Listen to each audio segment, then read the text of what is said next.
আসসালামু আলাইকুম, welcome to my kitchen. পুষ্টিগুণে ভরপুর একটি সবজি করলা, কিন্তু করলার তিতার জন্য অনেকে এটি খেতে চায় না। করলার তিতা ছাড়িয়ে চিংড়ি মাছ দিয়ে করলা চিংড়ি করছি আজকে। করলা চিংড়ির জন্য এখানে দুটো করলা কেটে নিয়েছি। করলাগুলো এমন গোল গোল শেপ করে কেটেছি, একটু পাতলা করে কেটেছি করলাগুলো। এর ভেতর 1 চা চামচ লবণ দিয়ে দিচ্ছি। লবণ দেওয়ার পর এটাকে ভালোভাবে মেখে নিব। এটাকে ভালোভাবে মেখে নেওয়ার পর 10 মিনিটের জন্য একটু রেস্টে রেখে দেব। 10 মিনিট পর করলাগুলোকে ভালোভাবে কচলে নেব। এভাবে কচলে তিতাটাকে বের করে ফেলতে হবে। এটাকে আমি 3 থেকে 4 মিনিটের জন্য এভাবে কচলে নিয়েছি করলাটাকে। করলা থেকে সবুজ পানি বের হয়েছে, এই সবুজ পানিটাই হচ্ছে করলার তিতা পানি। করলা থেকে তিতা পানি বের করে ফেলার পর করলাগুলোকে আবার ভালো পানি দিয়ে ভালোভাবে ধুয়ে নিব। এভাবে করলার তিতা পানিগুলো বের করে ফেললে করলার তিতাটা 50%-এর মতো কমে যায়, আর বাকি 50%টা চলে যাবে রান্নার সময়। এখন করলাগুলোকে ভালোভাবে ধুয়ে উঠিয়ে নিচ্ছি।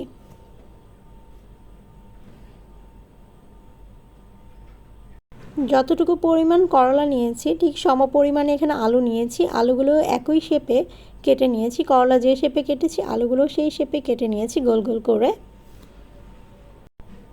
এই আলুগুলো করলার ভেতর দিয়ে দিচ্ছি।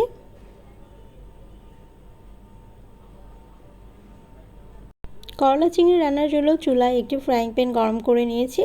এর ভেতর আধা কাপ পেঁয়াজ কুচি দিয়ে দিচ্ছি। এই পেঁয়াজ কুচিও হেল্প করে তিতা কমাতে, তাই একটু বেশি পরিমাণ পেঁয়াজ কুচি দিয়েছি। 10 থেকে 12টা মরিচ ছিঁড়ে দিয়েছি।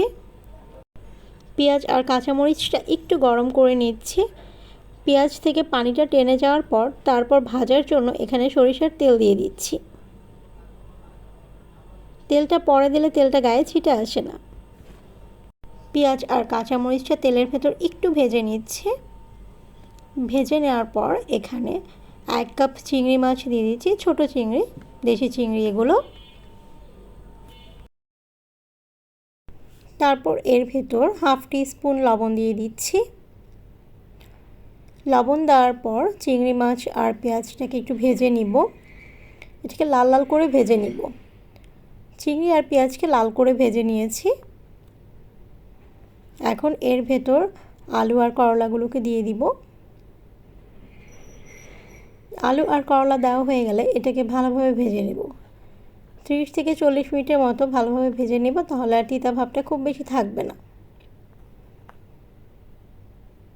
এভাবে করলা চিংড়ি রান্না করলে তিতাটা 80%-ই চলে যায়। হালকা হয়তো বা তিতা ভাব থাকতে পারে, কিন্তু খুব বেশি খারাপ লাগবে না।